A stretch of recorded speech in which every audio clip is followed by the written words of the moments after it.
Welcome to You're Gonna Be Great, the podcast about what happens when life doesn't always go according to plan, and the people who figure it out anyway. We spend so much of our lives chasing the next destination, the next job, the next relationship, the next version of ourselves. But what if the most important part isn't arriving? What if it's the strange, uncertain, terrifying space in between? I'm your host, Em Elizabeth Evans, and today I'm talking to one of my best friends in the world, Chule Gobodo. Chule, thank you so much for being here. I am so excited. Oh my gosh. This has been a long time coming for us. Absolutely. We've been talking about this forever. A little background, Chule and I met nearly 20 years ago in graduate school in Italy. What? We were roommates, classmates, and we trauma bonded as two women trying to figure out who we wanted to become while learning Italian, navigating a new country, and figuring out what the hell we wanted to do with our lives. Cool. And then a little bit of background.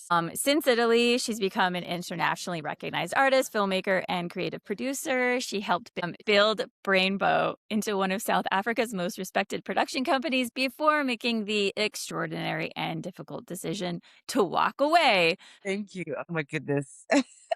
I know. Where do we even start?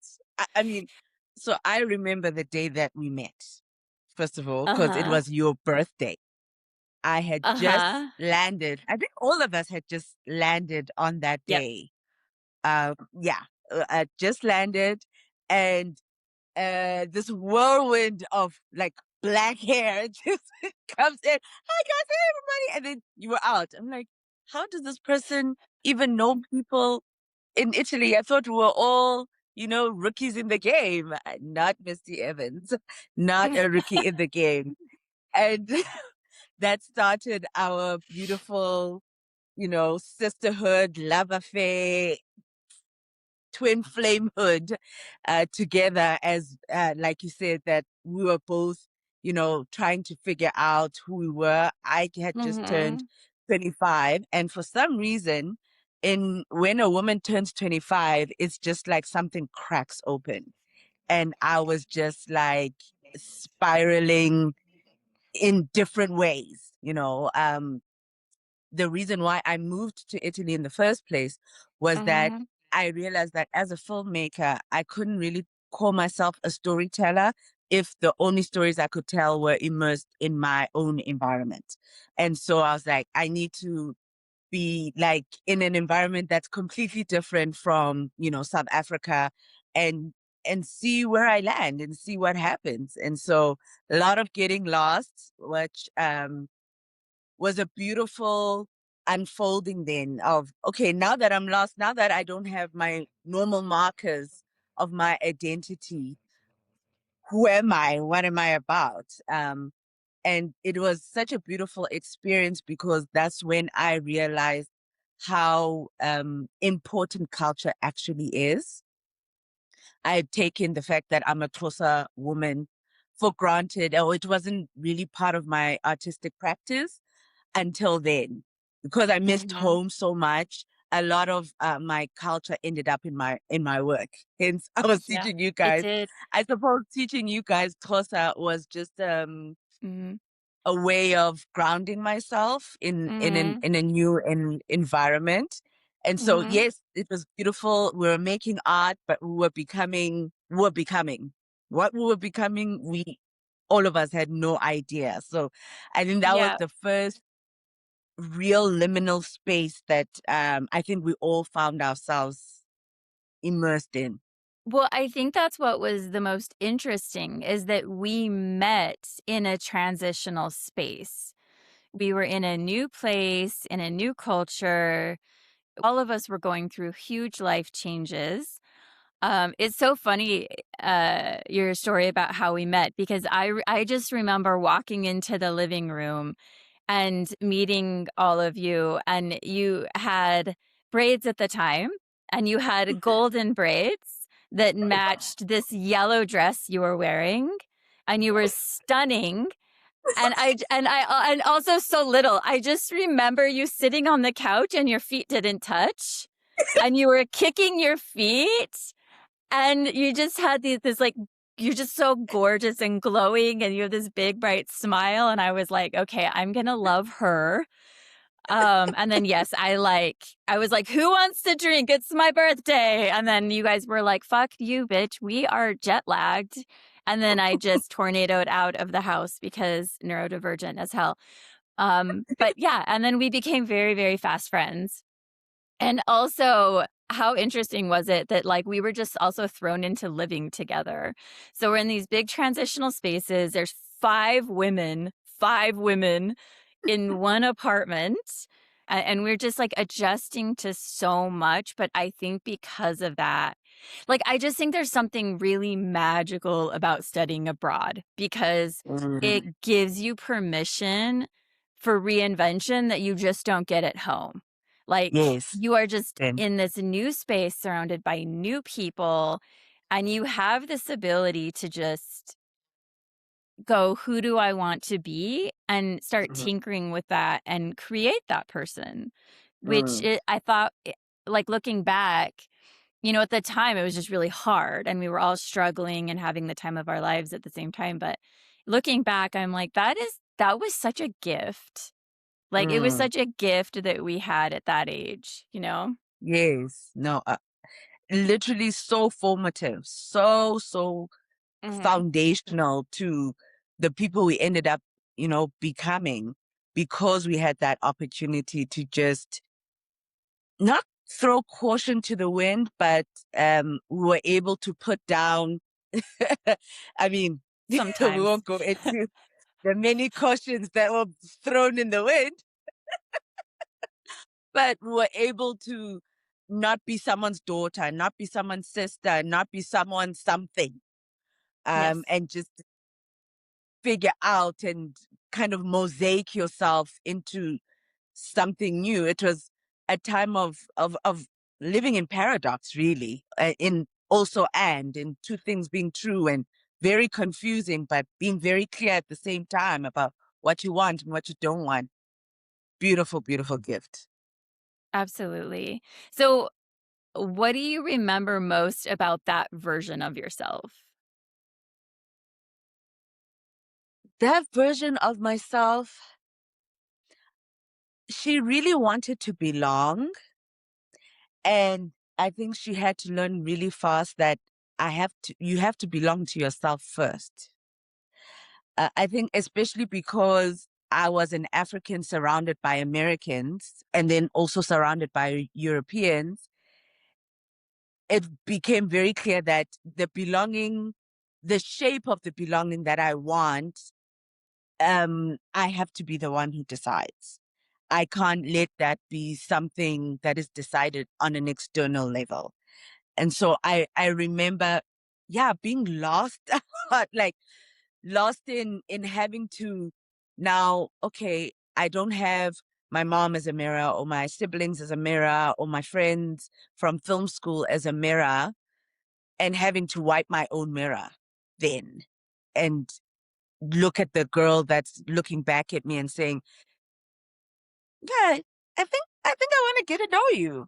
I think I want to get to know what you like and what does your voice sound like? And um, yeah, and it was the first time that for me, like I was saying, that I had to unpack what is my artistic voice? What do I want to say? How do I want to say it? What are the ingredients of the storytelling and or the story that I'm trying to weave? And because the thing that made me different ended up being the thing that was immersed in my art my creative process. So yeah, I remember wanting to belong, and then the thing that made me different actually made me belong. The fact that I was a Xhosa woman. What do you think Italy gave us? I mean, obviously we're talking about forming identity and stuff, but something you just said was really interesting about, you wanted to belong, and the thing, that made you feel different was also the thing that helped you belong. And so I want to talk a little bit more about that and how, being out of your element and being out of your, place kind of helped you form that. Um, and what it was like growing up in South Africa and then suddenly finding yourself living in Italy. So I'm what I know that Italy gave me was a sudden curiosity. And, as I've gotten older, curiosity has become very important for me. In fact, curiosity is my word for the year. So every year, when there's a new year, I dedicate a word and weave that word into the year. And this year, curiosity is my word. And so Italy gave me a curiosity about myself, but also about people. Um, I realized that I love people, man. I thrive around people, especially people who are very different from me. Um, I suppose it's also the storyteller in me is that I crave that diversity because it's fuel for me to be able to tell stories and to build characters that five dimensional, if that's even a thing. So that's a big thing that Italy gave me is curiosity, and it gave me permission to explore and experiment. I didn't realize that film school is a very regimented place, and you think it's a place of creativity and exploration, but I don't know if it's because you're a black body in a predominantly white space in film school. Yes, in South Africa, film school was predominantly the students were predominantly white. I don't know if it was that didn't give especially black and brown students the opportunity to fail and experiment. I felt that I had to show up perfect. I had to show up knowing what to do. I remember the first time I walked into an edit suite and I saw all these huge computers, IMAX. I'd never seen IMAX in person before. And I was so scared to break them. And so how do you learn if you're afraid to break the thing that is going to teach you how to do the thing? So I didn't realize how stiff I was, and how I looked for safety in a formula instead of exploring my creativity. So Italy gave me the ability to explore my creativity. I watched that transformation happen in real time because it's so interesting that you said, in film school, you felt like you had to show up perfectly. That's exactly how you initially showed up to our program. Like that image Mm, that I have of you of sitting in the golden dress with the golden, braids and makeup done perfectly, and your hands were in your lap, like very proper. And then at the end of art school, head shaped, which oh my God. was in part my fault. It was our fault from the art project we did together. Um, Head shaved, which she did on camera with me, and covered head to toe in clay dust 90% of the time. I remember that progression of like this first image I had of you versus, and both of them are gorgeous in their own way, but Mm, definitely by the end, like so much more free. yeah. The word that actually comes to mind now that you say what you just said is rewilding. Yeah. Like, this a whole movement now of rewilding spaces that were previously farmland because, we're losing a lot of, there's only like 35% of the earth that is, still wild. And so I think that was our process of rewilding, and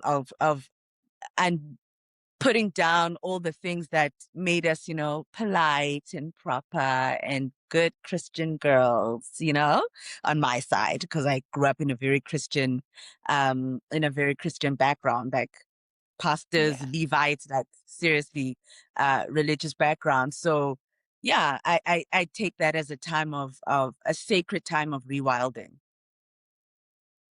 Yeah, that's such a good way to put it because also when I think about everybody's art, that's very much like I remember everybody's art starting out very controlled, which brings me to my next thing, which is like creatives in general. I always joke that creatives and artists are the most wonderfully unhinged people on earth. I mean, like, what is it about creative communities? Because it's funny, everybody is brilliant. It's an exceptionally neurodivergent and a brilliant space.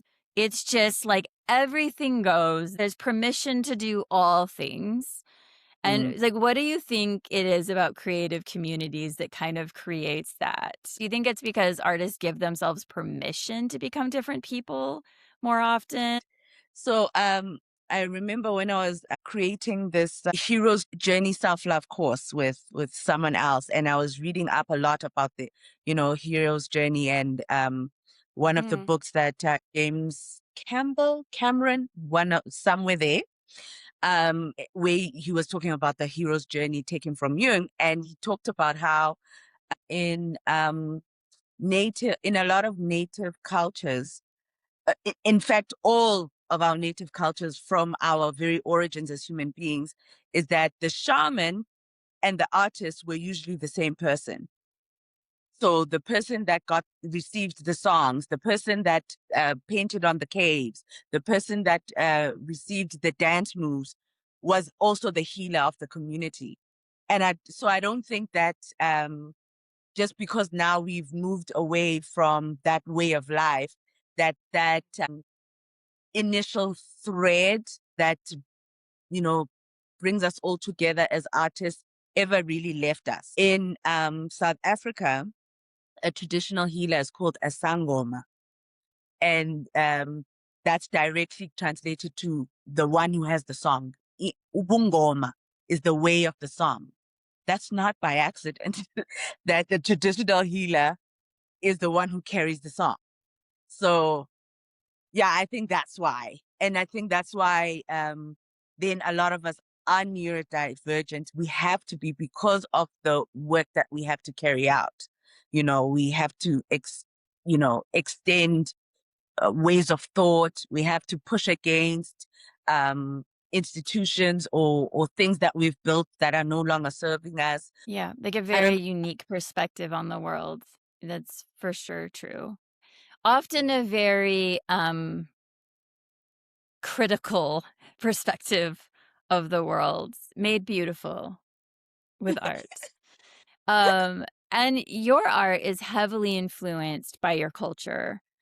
And growing up in South Africa, in Cape Town and Joburg. And then also, apartheid, which I wanted to talk about because I don't think a lot of Americans understand what it meant to grow up during that. Can you explain Mm, that a little bit? Like what that was like and the impact it has on you, as a creative, as an artist. mm. So I grew up in the east, in the Transkei, which so what the apartheid government did is that they built or created these what they called Bantustans, which were separate countries that were divided by tribes. So the Xhosas lived in the Transkei, the Zulus lived somewhere else, the Vendas lived somewhere else, so on and so forth. And they divided 60% of the population on like 20% of the land, like something ridiculous. Anyway, so I grew up in the Eastern Cape around only Xhosa people. Um, and because we're our own country, I didn't really experience apartheid in its brutality unless I left, uh, you know, the Transkei, which was often so. Um, we would go to the beach, which was in South Africa. and it was like a 2 hour little drive to the beach in East London, in South Africa. And because we didn't have passports, our parents would like hide us and we'd have to like huddle down so that we could go, to specially designated beaches that were only for Black people. Yeah, we weren't allowed to intermingle in South Africa because it was, a segregated country. And so I remember like on holidays, because we lived in another country and I was exposed to, people who are business owners. My mom was a business owner, my grandparents owned businesses, all these very different things. When you crossed over into South Africa, um, the white people just didn't understand how we have these resources. Why are we even here?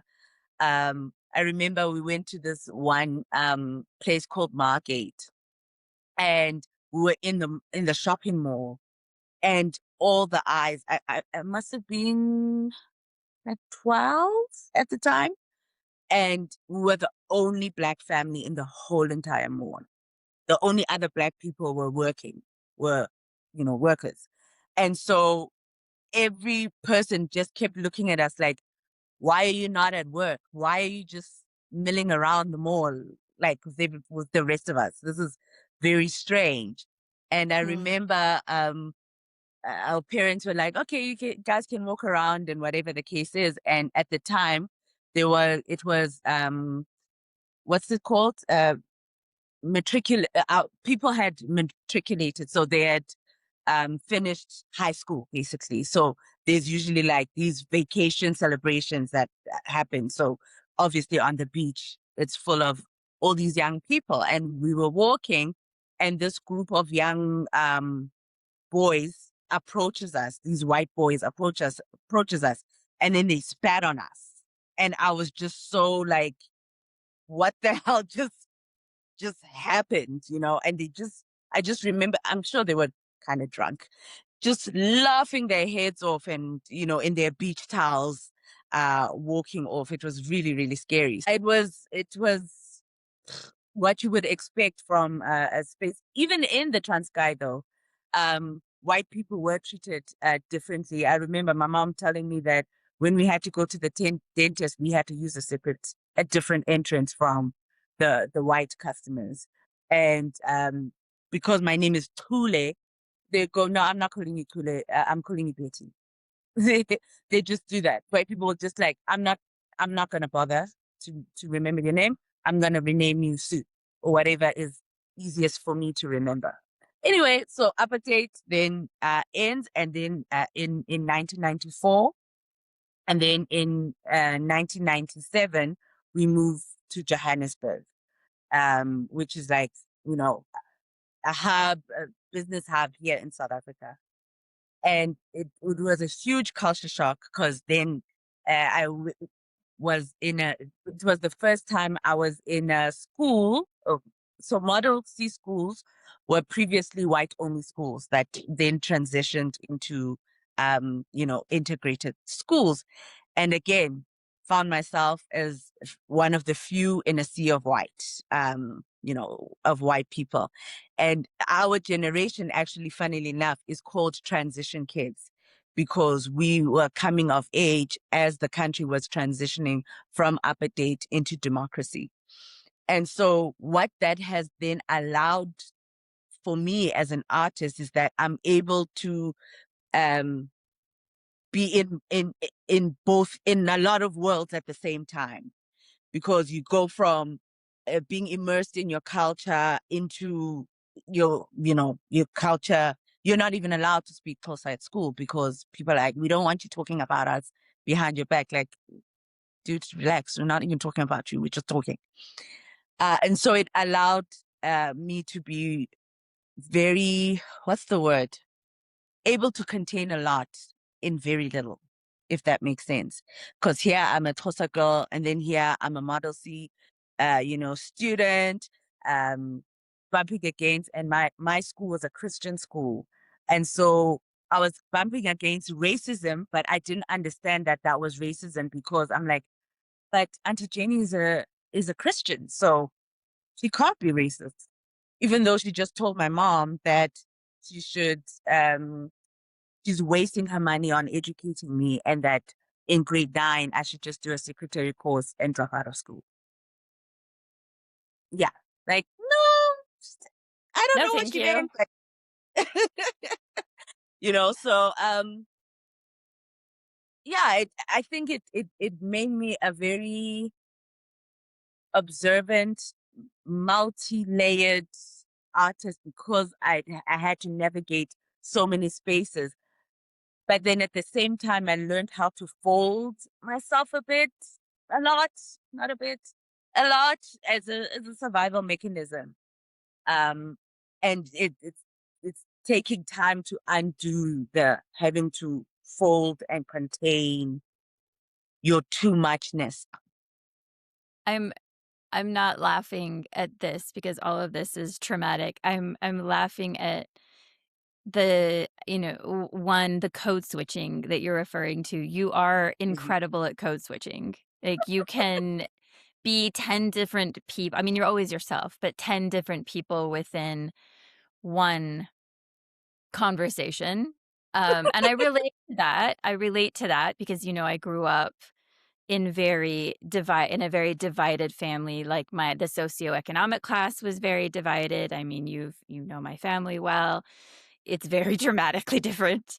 My father is also, foreign and brown, and my mother is like very American and very white, and just everything is different. And so I grew up kind of skipping from poverty to fairly well off, back and forth. And the code switching that gets built in is, I can be like in the club, like ghetto as hell. And then 5 minutes later, like walk into a gallery and argue with them about why I deserve that Picasso for less, which I've seen you do too, right? Like navigating different spaces with different authority, or like making yourself smaller, or like taking up the space. And I was thinking about, when you said you learned how to fold.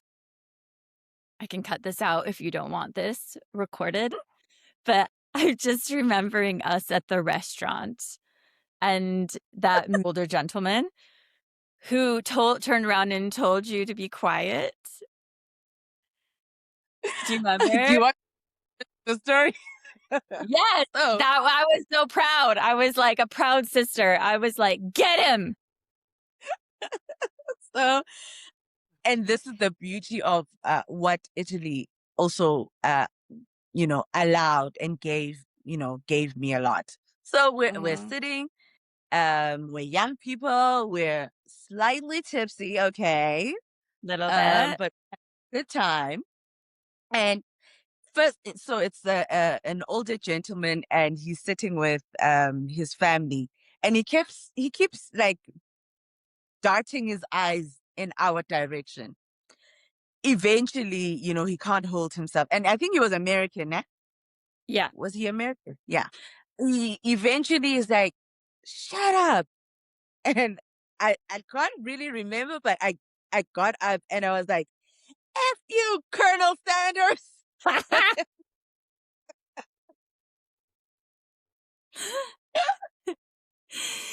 Oh, fuck you, Colonel Oh my Sanders. God. It's still one of our favorite lines. Yes. F you, Colonel Sanders. But I mean that it is incredible, like, because, you were talking about the code switching and the folding and making yourself small as a safety measure. And then again, that like growth where you're like, no, not anymore. I'm not doing this shit anymore. So you mentioned, you know, um, your family and being business owners and stuff in this very complex space. Um, I've always admired your family a lot, especially your mother, who is a powerhouse. And Yep. correct me if I'm wrong, wasn't your mom like one of the first Black women to own an accounting firm or something after apartheid? Am I getting that wrong? Is that correct? Close. She was the Okay. first Black woman chartered accountant to qualify in the country. Yes, which is incredible, Yep. Yep. and I she's mean, done my mom's incredible work. incredible. And she did that with two kids as a teen mom. She was a teen mom. And she had two kids when she wrote her board exams. She was not trying to become the first Black woman chartered accountant. She was just like, she got so sick in writing her board exam that she was like, I cannot do this ever again. Like, I have to do this one and done. And it so happened that that meant she was the first Black woman to qualify as a chartered accountant in South Africa. I She has an honorary doctorate from uh, different universities and things like that. that's incredible. Your mom is such a badass. What was Mm. it growing up with that example? You're a child and you don't know that your mom is the first Black woman chartered accountant. You're just like, where's my mom? So it was really, really tough. I don't want to lie. Especially I realized later that one of my core needs is connection, and my love language is quality time. And so having a mother who is in high demand and is building, a business, especially after then apartheid ended, and there were these opportunities that were being made available for Black and brown people. My mom was barely ever home. And then, she got divorced, and then it became a whole thing. So I didn't know my mom for a very long time until, uh, you know, life happened. She lost everything. And for 9 years, she didn't work. And in those 9 years, somehow then we built a relationship with each other and kind of grew closer together. But as an example of what you are able to achieve, it was very intimidating. I was very intimidated by my mom. I was just like, oh my gosh, how is this woman doing all these crazy things? And am I expected to then live up to that? Was a lot of the narratives that were, in my mind, that I had to kind of battle, and then I went the whole other way and became an artist. And fortunately for me, my mom, I grew up in a family that's very much like, you were put on earth for a purpose, so we'll never force you to be something God didn't intend for you to be. So that was a win for me. So when I decided when I said I want to be a filmmaker, everyone was like, 100%, let's go. What do we need? Okay, I'm not working right now, but that doesn't, I remember a conversation that my mom had at the time when, now she's not working, and we've lost everything. We've lost our home. We've lost everything. And she said to me, I'm the one who's going through a tough financial time, not you. If you want to go to school, find a way to go to school. And that's exactly what I did. I found grants, I found sponsorships, I found scholarships, and you know, took myself through film school because of the mother that I have, who's like, what I'm going through doesn't need to be your story either. So I'm very grateful to my mom, and also the fact that, yes, amazing business woman, but the time of turmoil also made her question a lot around the Christian bubble that we were immersed in, and she was the first to kind of venture out and be curious about other religions and other faiths, which was so important for me, especially when I came back from Italy. Because when I came back from Italy, I had thought that going to Italy was going to be, a stamp of validation. And of course, nothing can validate you. And so I had a beautiful unraveling when I came back to South Africa. I literally had a nervous breakdown. And so because my mom is the spiritually curious person that she is, she gave me this incredible book called A Road Less Traveled by Dr. Scott Peck. And it was the first time I read, if you're not part of the solution, then you're part of the problem. And I was confronted for the first time with my own victim narratives that I had going, that it's so and so, it's my mom's fault that this happened. And my life is like this because of somebody else. And I had to take stock of, okay, um, I have taken steps to get myself here. Where do I want to go? What is the road that I want to take? And that's kind of how my consciousness journey kind of started. And I credit that to my mom a lot. Had she not been brave enough to go against the grain, as it has become her story of constantly going against the grain, Mm. I wouldn't be truly the love activist today. Your mom is an absolute badass. Like, I've met her once through FaceTime, and I was like, "Oh my god, it's her."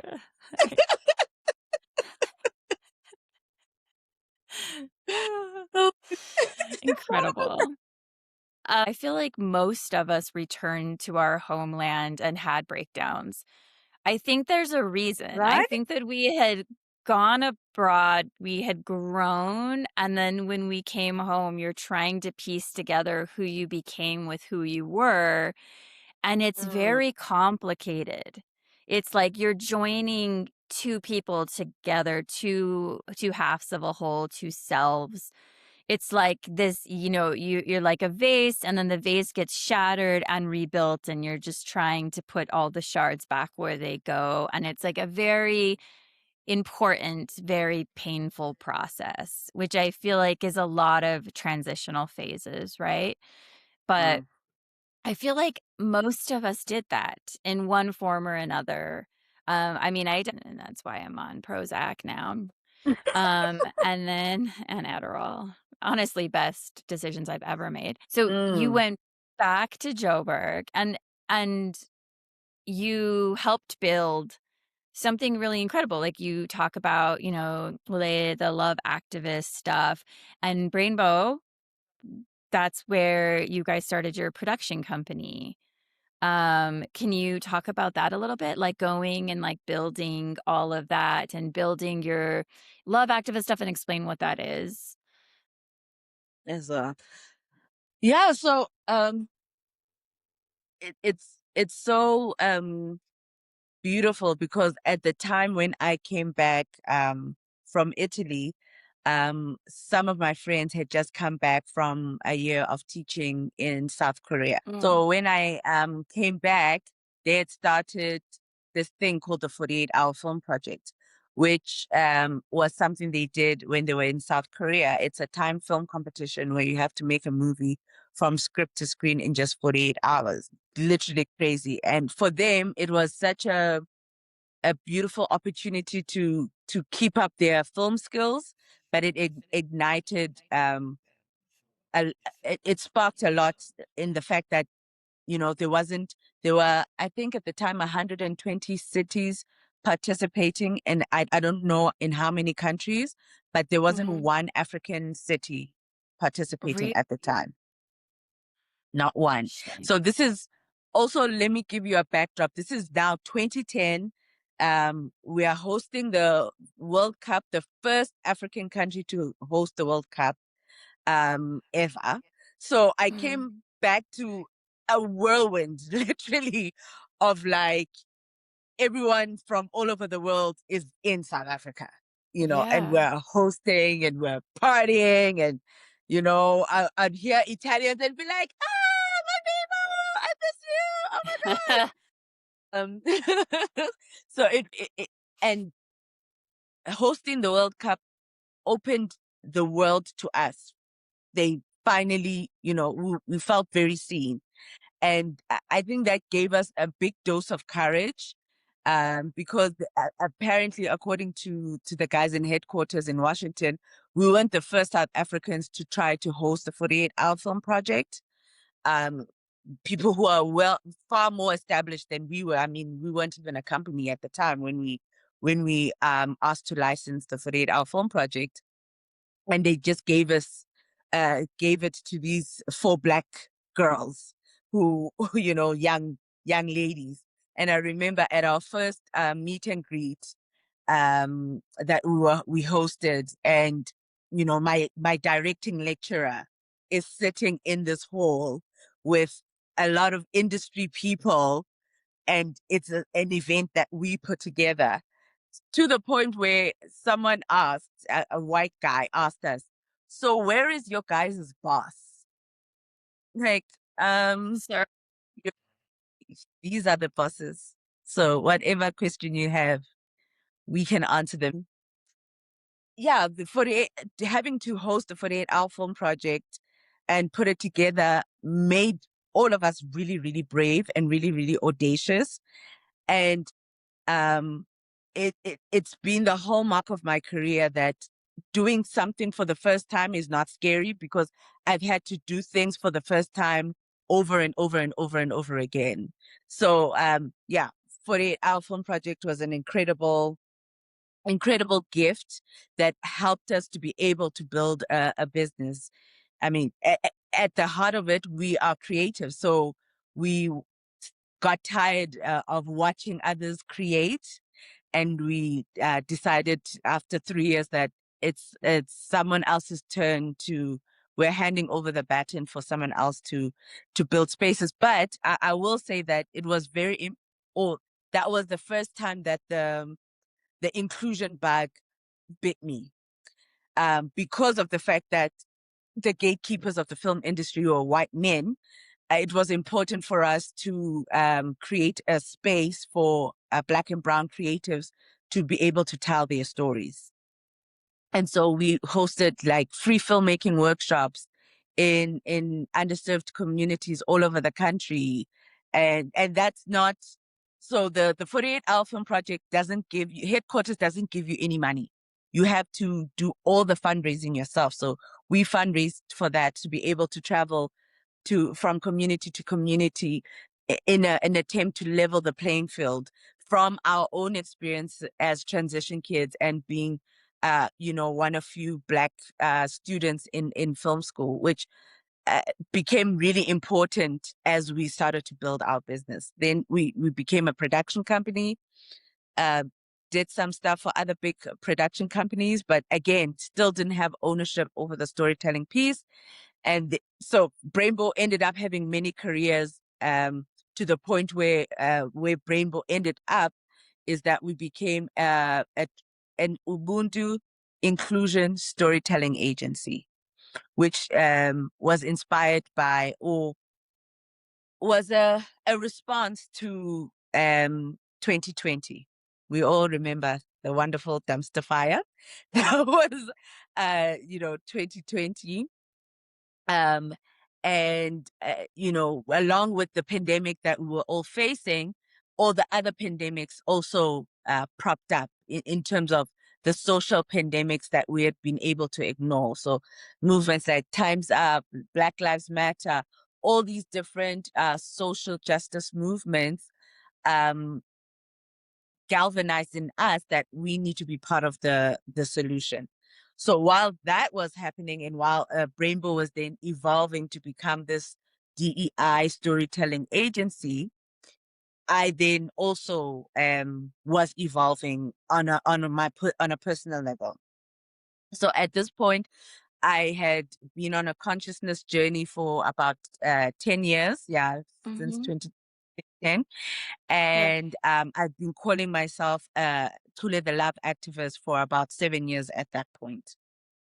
And, um, the rise of gender-based violence here in South Africa inflamed my own unattended to sexual assault as a rape survivor.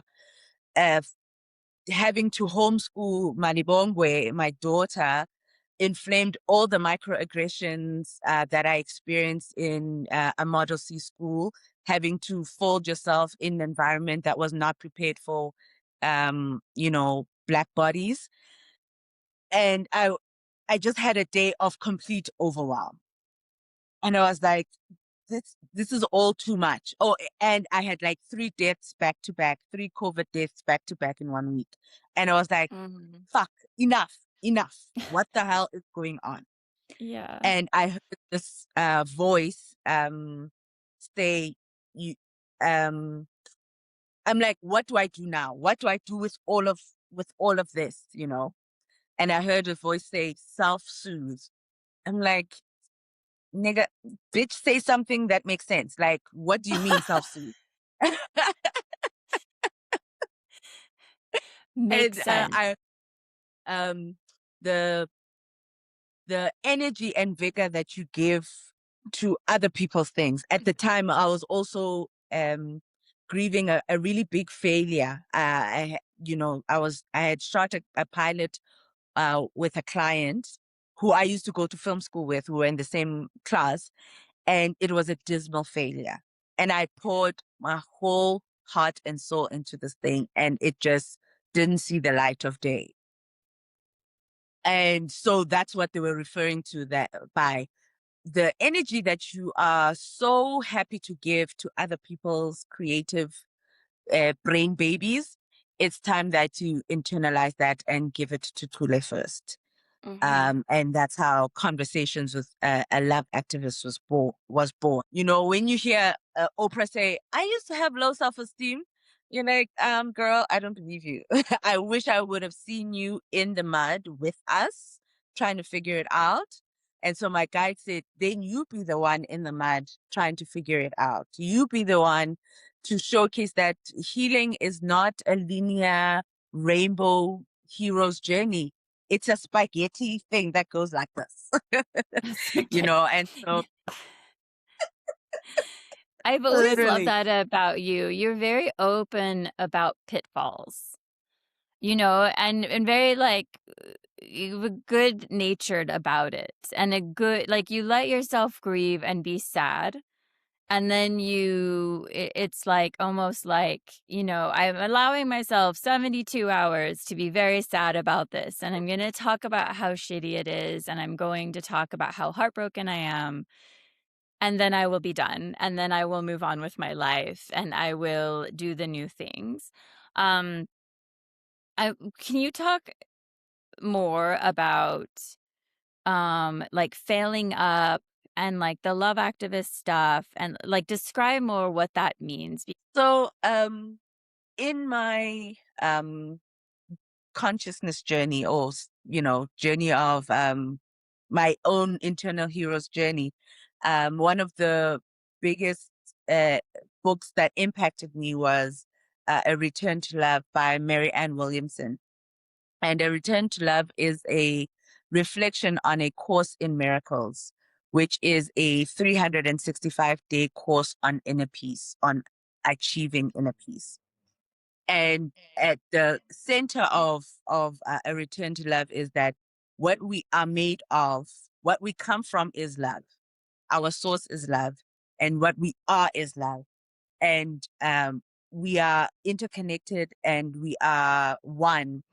And the illusion is the fear. The illusion is that we are separate. And what we learned here on earth with the ego is fear. And the purpose of returning to love is returning to your most authentic true self, which is, loving. It doesn't feel like that because the illusion of separation and fear is very, very loud and very, very sophisticated and very, very internal as well. And so um, I then started to see how applying uh, leading with love worked in my life. So when I came back from Italy, I was then living with my mom. And at the time, my younger brother was also living with my mom. He had a tough year, first year at school, a second year at school. It was really tough. So we were both now living at home, and we were fighting every single day. Like every single day, we were fighting. And I was just like, Relatable. this is not sustainable. So we're fighting every single day. And then I'm reading in A Return to Love, see the innocence in your brother because it's the same innocence reflected back to you. And I'm like, what innocence are you talking about, Mary Ann? This boy is talking to me in this tone. He's always angry. He's always grumpy. He's always just constantly. I'm just looking at all the faults that my brother has. But it got to a point where I was just like, this is not sustainable. I can't do this. I'm going to try this stupid, see the innocence nonsense bullshit that you are Mhm. proposing. And so literally, I would watch my brother. He'd be shouting at me. And I'd be like, this is so strange because the brother I have is so loving and so kind and is so full of joy. I don't know what I'm witnessing. This is like pure insanity, and I'm not going to respond to insanity. And I did that. Literally, I tricked my brain not to engage with him. I would literally be having these thoughts. But this is so weird. I don't know why he's talking to me like this because my brother doesn't talk to me like this. After 2 weeks of this lying to my brainness, my brother comes in one day holding a tray of breakfast that he's made me. And he's like, I just wanted to tell you that I love you so much and you're my best friend. And I'm so blessed that you are my sister. Aw. And then, then my guides are like, you see, the person, you didn't have a conversation with your brother to say, we can't keep going in circles, blah, blah, blah. The person who changed in this interaction is you because you decided to intentionally see the love in him and not the insanity and the fear that he Mhm. was approaching you with. And so Mhm. I decided that then I want to use love as an activism tool because I know how powerful it is in enabling us to tap into our most true authentic selves as human beings and as humanity.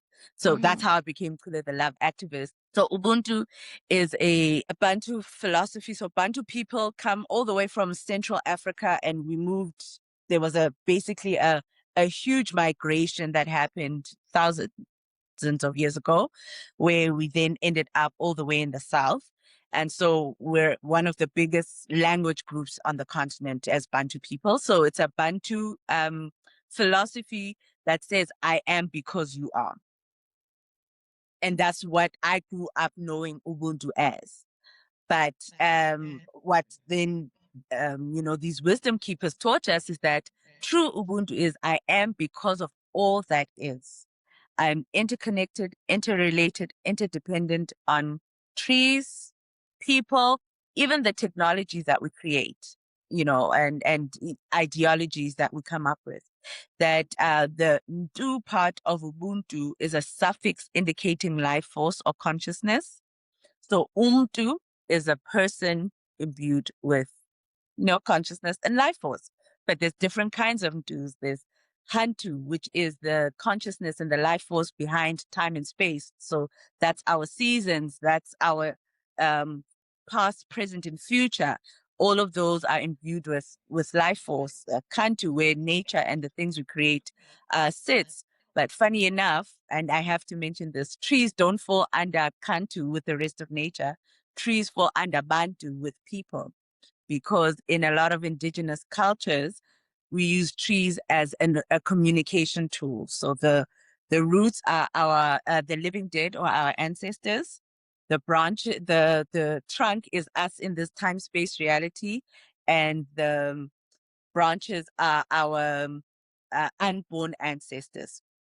And so this was the first time as a Christian girl being immersed in ancestral and indigenous knowledge, and it was mind blowing. It literally changed my entire life because for the first time I realized that as Africans, we have so much to give and that we're actually being so unfair by keeping the nutrients to ourselves, number one, and not using the nutrients to live our life. One of the things that Gogo Rutendo said is that racism is a relationship problem. And it hit me that, in fact, all forms of um, discrimination and oppression, even our climate crisis, even our fear around AI and the technologies that will create, all of that is a relationship problem. But the Mm. beauty about relationships is that they can be repaired. And so having an Ubuntu mindset opens yourself up to having interactions that are more reparative instead of focusing on the lack of of of of anything. And it's allowed me to realize that, you know, the quantum entanglement theory, what it's talking about is Ubuntu, that there is no separation. Particles that are vibrating in space and the particle and the atoms vibrating within me are not separate but entangled. All of this Mm. ties into Brainbow. Like, all of it ties, like, the love activist stuff, the projects that you've been doing with that, the Ubuntu stuff, the those projects, they all tie into Brainbow. Exactly. Yes, And so yes. talk about that work, like Brainbow, how, how you explained how this started and then how it carried, because you guys essentially, um, got very into, diversity and inclusion stuff, and did a project for Disney, correct? Yes, And yes. and then you were incorporating kind of all of these really cool indigenous, interconnected and love activist ideas into all of this. Can you talk about that a little bit? Yeah. So, uh, as a response, like I was saying, to all the other pandemics that 2020 highlighted, we decided to build a belonging business. So, we became an inclusion storytelling agency, using the power of storytelling to embed that, uh, we can build a more inclusive, diverse, accessible world that will result in, belonging, because the architecture, human beings are built to connect. Whether we're connecting with each other, whether we're connecting with nature, we are built for connection. And so we provided our clients with, strategic ways to embed belonging messaging, either to their customers or within their, business as well. So with Disney, for example, they wanted to increase the visibility of African children on mainstream media as a response to what happened with George Floyd. And they realized that, the issue that we have as human beings is that we're afraid of difference. But what makes us different is what makes us amazing and magical. And so we created the My Magic is Me campaign, which told the story of 12 very different children from a Venda princess. Vendas are a tribe here in South Africa. So to an actual Venda princess, all the way to a boy living with autism and his love for Minecraft. And we gave our children, these children, or what we call them, our magic makers, the platform to tell their own story their own way. And that just was such a beautiful opportunity also to showcase the beauty that Africa has to offer. And so we created these beautiful environments where we had Isibhekwe, which is a Bantu writing system. Um, I can even show you that's Isibhekwe over there. Can you see Oh, some words? yes. These aren't symbols; these are actual words, and it says Ubuntu heals all wounds in time. Actually, let me say it to you in Xhosa. Ubuntu buphilisa zonke inxeba exesheni, which translates to Ubuntu heals all wounds in time. I Um, love it. just takes you back. Um, and, Mundwaka uh, takes me back to you teaching me bad words, is what it oh does. gosh, don't say don't say that. And we just had the beautiful opportunity, you know, to work on these incredible, um, you know, projects with different clients, from Doctors Without Borders, the Grusha Michelle Trust, with Procter and Gamble, creating, you know, as internal assets where women could tell their own stories, where you know, the queer community could show up as their most authentic selves to work. And it was incredible, but also very up and down. And then 2025 happened. Yes, And I wanna talk about 2025 because this is a very, very big transition for you. You guys worked your asses off for Brainbow, and then you had to make a really big, very life-changing, very difficult decision. I remember talking to you about it and just how heartbroken you were, but also very excited in a small you know, in a way about, you know, what your future could look like, you know, and what you wanted it to look like. And then also the heartbreak of, you know, of this evolution and change. So let's talk mm, about 2025 and what happened with Brainbow, the choices you had so to make. yeah, so because we're interconnected, interrelated, interdependent in the same washing machine, all of us, human beings, nature, Gosh. technology, when Uncle Donald D. Trump over there decided that essentially DEI is a hoax, and made it somewhat illegal. Not illegal, but yeah. Anyway, a lot of our clients then pulled their funding, their DEI funding. I mean, whole huge companies have had to restructure. DEI departments literally disappeared overnight. Yes. And we realized that, okay, we can't keep going like this. You know, we have families, we have children to feed, we have mortgages to pay. And so if there is no business, no matter how many doors we're knocking on, no matter how much we're trying to actualize more of our, you know, the projects that we have in the foundation, something's got to give. And we made myself and my business partner, who's also my best friend, Kutlano, we decided that it's time to let go and close our doors as Brainbow after 15 years of building this business that we loved so much and that people loved so much. And we were very intentional. I'm so blessed to have the business partner that I have, because um, our spirituality is very much interwoven into the way that we do business. And so we're both very intentional about um, supporting each other in our grief, and really, really looking at this time as sacred, as a sacred time of grieving.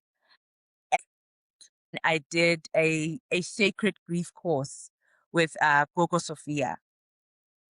And she spoke about how, you know, we live in a very grief phobic society, and that grief is supposed to be experienced in community. You know, all over the world, we were faced with death because of COVID. And that was our moment to really allow ourselves to accept the gifts that grief could give us. But, you know, we just couldn't. And so I had, I'm lucky that I knew that grief is something that is sacred and something that needs to be honored. You can't trivialize this experience because it's a business. And so I went deep dived into the grief process. I found this incredible podcast called All There Is by Anderson Cooper, which is him, you know, when his um, mom died, who was the last in his family, leaving him alone. He literally had a breakdown when he was now going through all the boxes of his family, and that's how All There Is was born. And he's had all kinds of beautiful people come to contribute to the podcast. But it the thing that ran through the podcast always is that loss and grief are just part of the human experience. It's the most humanizing experience that you can have. Gogo Sophia said that when we have ungrief grief, or when we don't process grief, we harden our hearts and we dehumanize ourselves to ourselves. And so having to grieve my business has been the most humanizing experience of my life, because for the first time, I come to understand what I'm actually made of. I'd been holding on to Brainbow. I loved Brainbow, but there was a part of me that held on too tight with, a white knuckled grip, and having to let go. I was like, I let go, and the letting go process didn't destroy me. It didn't destroy me? What do you mean? The thing, my identity was so wrapped up. It was the thing that was going to prove my worth. I remember talking about it, and a part of it was because so much of your identity was connected to this business. And you Mm, were like, who am I if I'm not, running Brainbow? Like, what am I doing? mm. Who am I? And it's having to let go of Rainbow and do this really scary thing has um opened me up to doing things for me. I'm lucky that I had conversations with a lab activist, which was my own space. But having no Brainbow, then it meant, okay, Chule, this doesn't mean the end of your career, though.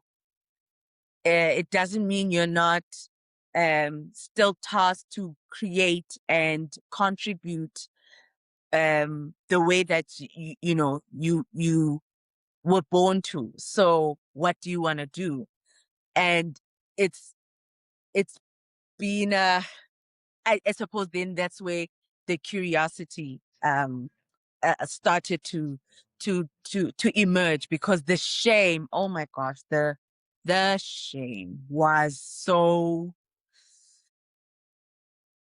magnified. It was huge. It was heavy. It was, Why shame? Because of the perceived failure? Like, what was that? yes, yes, because my identity was so wrapped up in Brainbow, number one. And number two, I realized that I spent so much of my time with my business trying to prove myself with Brainbow. So using Brainbow as a way to say, you see, I deserve belonging because I made this business a success. You Yeah. know, I like a finding your worth through your business. a hundred, 100,000%, especially being from a family of entrepreneurs who've Mm. gone on to create huge success in their industries and in the spaces that they're in. Uh, Not having been able to really break through and have that breakthrough success and that consistency really felt so shameful. It wasn't I've done something bad, which is guilt. It was I am something bad. That's why I couldn't make Rainbow a success. I mean, And so, I'm gonna inject really quickly because women do this so much. You're saying I couldn't make it a success. Brainbow was a success, but also I think nothing ever feels like enough. Right? So mhm, when you grow up with high, feeling like you need to prove yourself and like you want to belong and you have high standards for yourself. Also, I think there's this very neurodivergent thing where like you just in your head, you're like, you know that you're capable of doing all of these things because you have mm. 70,000 ideas in every single second of your being. And you're like, why isn't that happening magically right this very second all the time? Because like Brainbow was a success. You guys had amazing clients. You did amazing work. You did amazing things. You guys did life changing things and cultural changing things. Um, And so, and but I understand what you're saying, but I feel like women do that all the time. We're like, if only I was, good at like good enough or successful enough, and it will be like Oprah, right? She's like sitting on her couch being like, if only I had done better, you Yeah. know? But that's what I'm saying, though, is that that's the beauty of having to grieve, because before I was able to keep busy and not confront the undercurrent of not enough that I was building my business with. Mhm. When now things are shut and it's now time to actually um, grieve, I'm so grateful to my husband, because he could see that I was having a really tough time. So I'm like, okay, Brainbow's closed. I need to find a job now, like immediately. I have to find a high-powered, high-paying job yesterday. And I'm doing the things. I'm pushing. And then Quentin sits me down one day and he says, "I'm noticing that you are not here.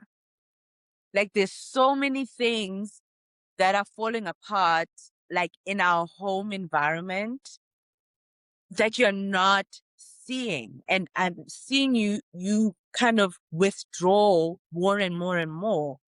What is that about?" I'm like, I don't know. And he said to me, "Do you think the jumping from closing Rainbow to trying to find a job immediately, um, could be the reason that you're withdrawing and distancing yourself more and more?" And I'm like, yeah, I definitely think so, because again, I was using that, I was trying to close the shame gap. If I find a powered job, then Brainbow wasn't for nothing. I can still prove my worth in this high powered jobs type of situation. But my psyche was like, we love you too much to allow you to go into a work environment in the way that you are. And so Quentin said, how about this? How about you take the rest of the year to properly process Brainbow, so that by the time you do decide to take the next step, you're taking the next step not so heavy laden with all this unprocessed stuff. And so I'm giving you the rest of 2025 to just grieve. And that was such a gift. That was such a gift to be held and to be seen in that way by We your do love partner. Quentin.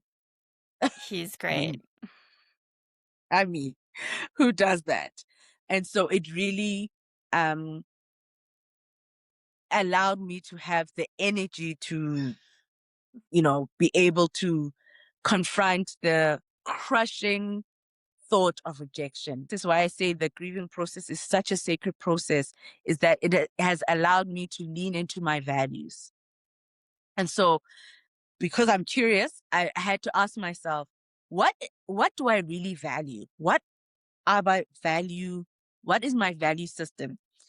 And my guide said to me, you value beauty. And I was like, oh, I immediately rejected this, because there's this narrative that I used to have, I don't have it anymore. I used to have that I am dumb because I'm a neurodivergent ADHD undiagnosed, that was in a school that was not prepared for a black and brown body.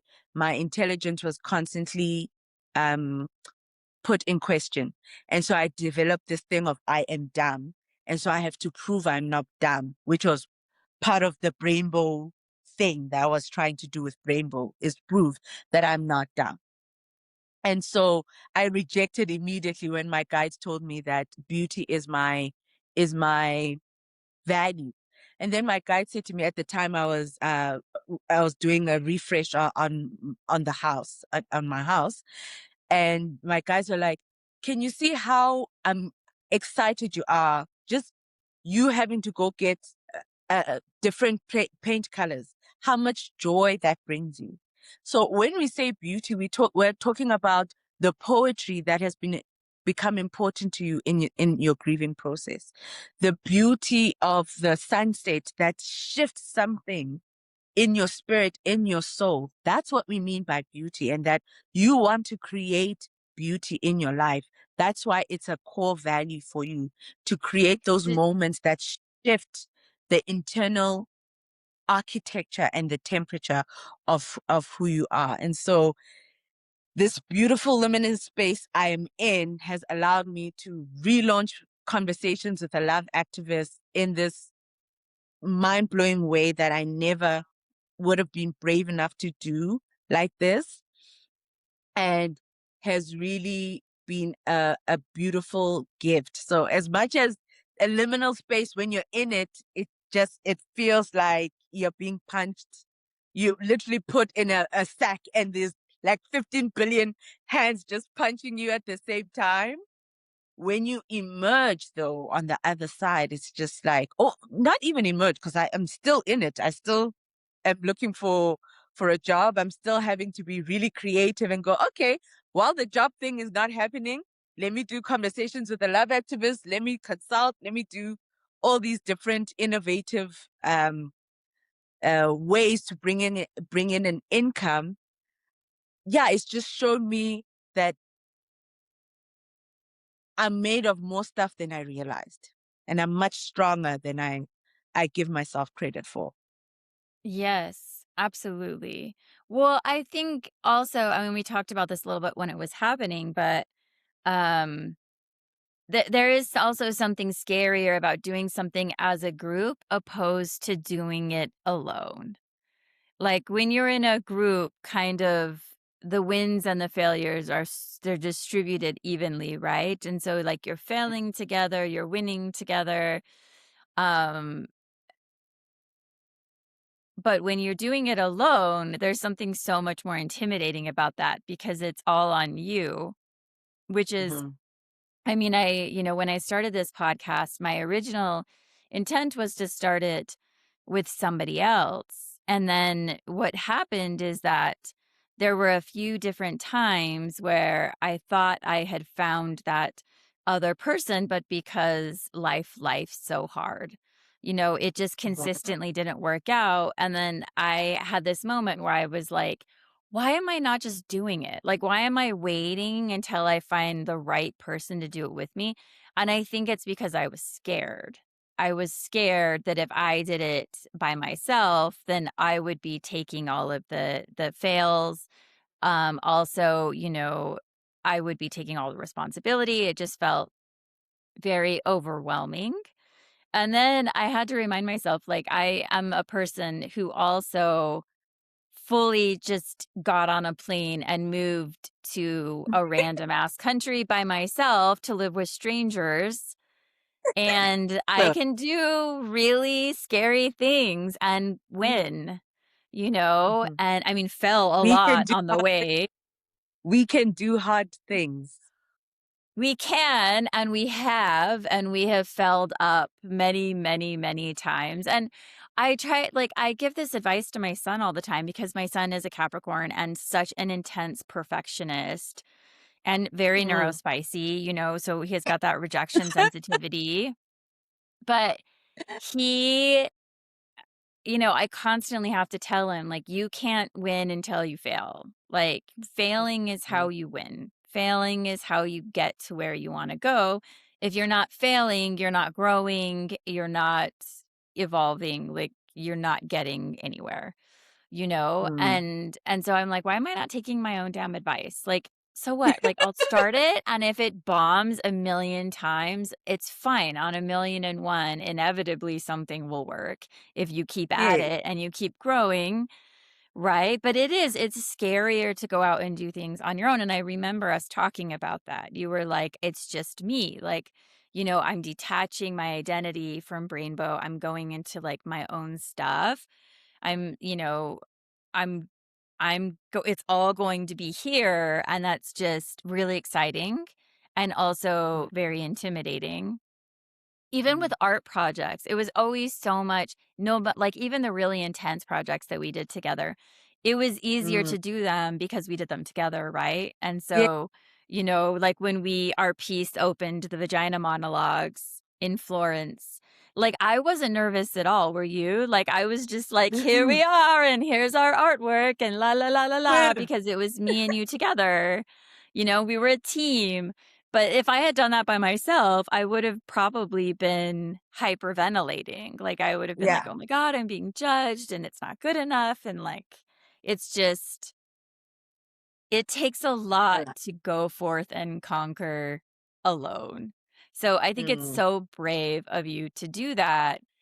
And it's been really, really cool and beautiful to watch you on like this full journey. And, you know, because I'm behind the scenes and we talk all the time, like I know how hard all of that was and how much intention you put into it and how brave it was, like how despite being really scared and really grief-stricken and all of that, you powered through.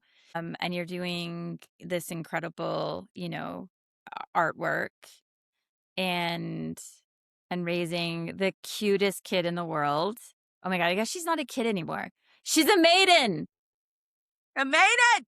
I can't. I'm just, ah, she is fully within her maidenhood. Within her, Fully Chloe told me within that her big, yesterday, and I was like, I love that so much. You were like, no, she's in her maidenhood. And I was like, yes, I feel the like rise we should of call the all maiden. preteens maidens. What did I say? I said, I'm witnessing the rise of the maiden in my The household right rise now. of the maiden. Yeah, and I was like, you need to book a photo shoot where she's got like a sword and a shield, like for her next birthday party. And it's just like the rise of the maiden. Like, so it's like such a powerful way to describe that life transition. Which, you know, I also want to talk about like briefly what it's like to go through all of these life transitions, career transitions, you know, this big jump from and this big change from Brainbow into your solo work, but also doing it while fully supporting Molly during her her rise Urgent. of maidenhood, like as she's While, becoming a young woman. mm, while doing another fun transition of perimenopause. So Oh yeah, great, so God, fun, yeah, and so that and so that too. Big scary things by hormonal raising another hormonal human, like like, the come on, joys. guys, because I'm going through perimenopause as she is hurtling towards puberty. I'm able to teach her that this is not something to be scared of, that your body is not something to be scared of, because this is the time that we develop narratives, most of our narratives around our bodies. And so I'm really, really sensitive around building an inner dialogue for Mali that is supportive, and so that she feels safe in her own body. But she needs to see me do that, right? She needs to Yeah. see me that when the perimenopause is perimenopausing, I take the time to rest. I don't power through, or try to push myself through because I need to find a job and oh my gosh, the world is ending. So it's really interesting that our transitions happen to mirror each other, and she's teaching me a lot as well, in terms of, you know, I'm hearing her language change about, I love my body. um I feel so brave, and mommy, you're so beautiful, and she's Aw. a bag of I love yous. Like, Madi says I love you every 5 billion seconds, and I'm just like, I'm taking it in because I realized that one day she'll be a teenager who's like too cool to say I love you to her mom. Absolutely. I Yeah. I think that's all part of, as she's and transitioning into maturity. She's just like, mom, I hold my hand. I need to know that when I say I love you, I'm gonna hear it back. You've had a lot of these transitional moments. So what advice would you give someone standing on the edge of a huge life change? Jump, the net will appear. What is a fear that you've had that turned out to be completely wrong? That I'm a failure. Um, that turned out to be completely wrong because I've realized that uh, the experience of owning a business and having to close it down makes me a better creative, makes me more innovative, makes me lean into my values a lot more, makes me hone in on what is important to me. And so the fear of failure actually turned out there is no such thing. There's only iterative growth. And yeah, the fear of failure and the fear of visibility. I didn't realize that I had a Mm. huge fear around visibility and being visible.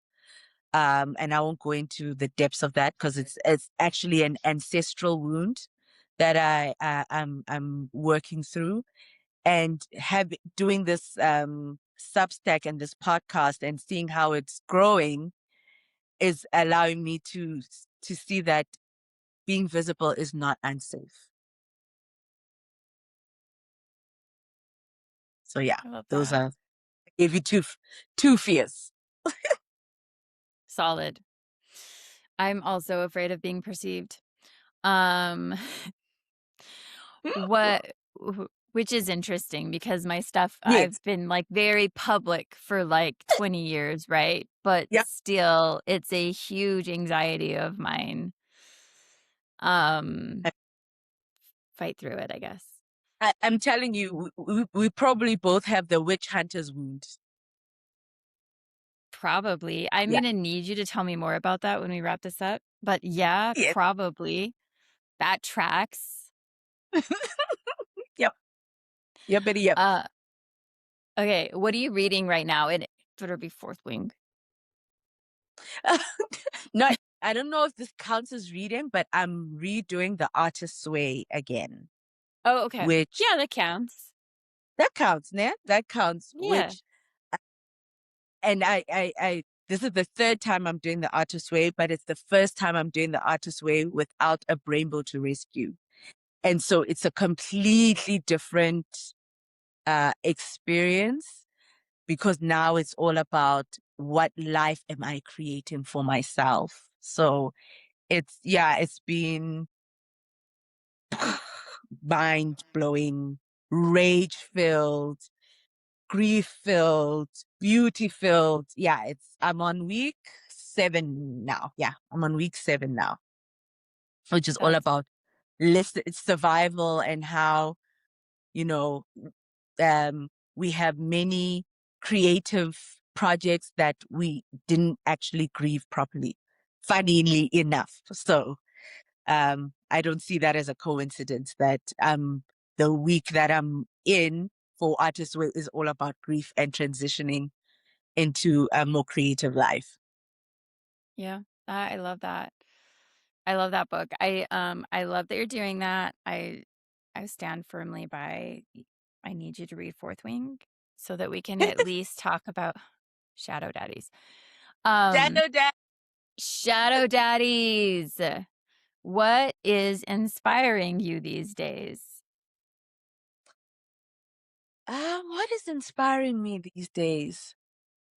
This is gonna sound so weird, but myself. I am, I love that. or let That's a me say, great answer. my my, my experiences are inspiring me a lot these days because of the weekly podcast situation. I'm realizing how much I have to draw from my own life in being able to create these Substacks. And I'm able to play a lot because I do videos sometimes I do written pieces. I forgot how much I enjoy and love writing.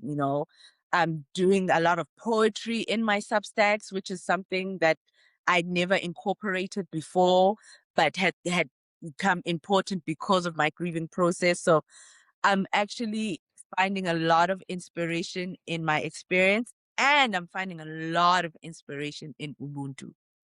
Oh my gosh. Ubuntu is just, I now see it everywhere. I literally, I was listening to the telepathy tapes, and I have a whole, in my notes, telepathy Ubuntu tape, Ubuntu notes, because every episode is just, oh, Ubuntu, interbeing Ubuntu, telepathy Ubuntu, all of this is just Ubuntu, Ubuntu, Ubuntu, just highlighting that there's this beautiful time of collective well-being that is emerging, and I'm so here for it. Amazing. Um, okay, favorite South African word everyone should know. Um, oh my gosh, there's so many. Oh my gosh, come on. Okay, let me give you this one. Diagoa, and Diagoa means, literally, it's what it sounds. I'm going, but I'm going crazy. Like life is so overwhelming. So that's the word that you use when you feel completely overwhelmed. You go ndia, which means I am nyakoa. I'm going cray cray, but it's okay because I hold myself towards myself and keep going. What is your favorite Italian memory? Oh, what is my favorite Italian memory? Um, oh my gosh. I think it's not one memory, but anytime we were together and there was food involved, either we cooked the food. Actually, no, I'm lying. My favorite Italian memory is all the times you guys let me feed you, because that was my way of grounding myself when I missed home a lot, was to cook. And so being able to cook and create these family moments together. I know it sounds so cheesy, but yeah, those were my favorite Italian moments, because I didn't know how important cooking and feeding and connecting was to me up until that point. So those are my favorite moments. I mean, remember that you guys decided that for Thanksgiving, which is not a tradition we celebrate in South Africa, I was designated to cook the turkey. I was I like, guys, do. this is your guys' tradition. Why am I cooking the turkey? Like, no, Chule, we have faith in you. We believe in you. So that's actually one of my favorite memories, is that I got to make the turkey for Thanksgiving, the Thanksgiving we had together. And from what I remember, the turkey and the stuffing was really nice. Yeah, no, I think it's because you were the most capable cook. Maybe you and Jason. I think that the rest of us were, eh, eh.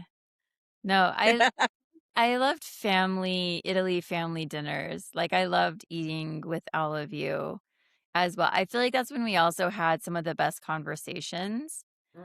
I also feel like we had a lot of really good conversations in bed with your cold ass feet, by the way.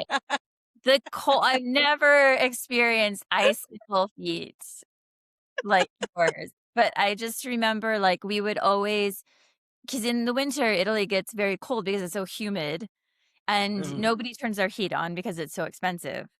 And so Mm. I just remember, like, it would be, like, me and you and Anne, or Jason or whoever was in the apartment just, like, in a bed together and, like, talk, and we would lay there and talk for hours.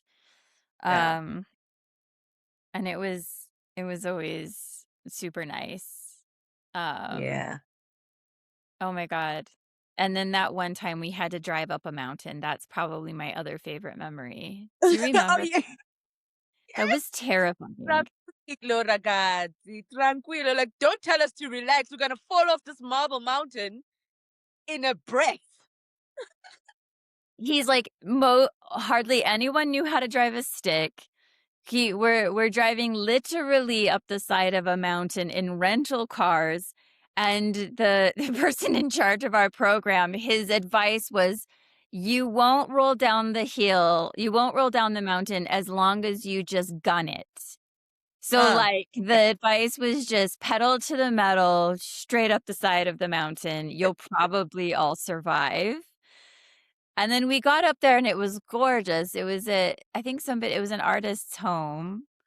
Do you mm, remember? And then we yeah. had, like, cheese and wine, and it was wonderful, but I just remember there were some tears. Some of the cars almost flipped. Um, Shaking. Shaking, everybody screaming, it was absolute chaos. There it like, grad school in Italy is just unparalleled in chaos. I mean, also Top, beauty, and it will top of toughen. achievement. Absolutely, and also toughen you up. Like, I Yeah. just there's no mercy, Yeah. just no Yeah. mercy. Let's go. Let's go. Andiamo, andiamo, andiamo. Let's Andiamo, go. andiamo, vai, vai, vai, vai, vai, vai, vai, vai, vai.